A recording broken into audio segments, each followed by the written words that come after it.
would renovation and would buying in the market now still be something that you can do?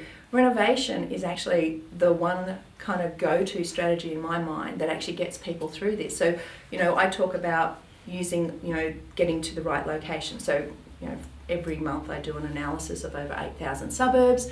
Only 331 get through my first 4 filters. And from there we get down to the streets where people should buy, where the renters are, and then we look at the pricing disparity between renovated and unrenovated properties.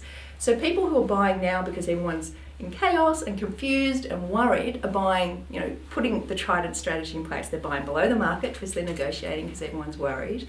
They're adding value through renovation, and they're sitting on that renovation for maybe 2 to 3 years whilst, they're getting low vacancies because people want their properties because they're renovated. They're putting the rents up if possible as well. Yep. But then 2 to 3 years time, they're in the growth area, and all of a sudden they've got the growth potential of the property. So they've got everything happening. So I just think that this is the time of opportunity, and those that take the opportunity are really going to capitalise in the future.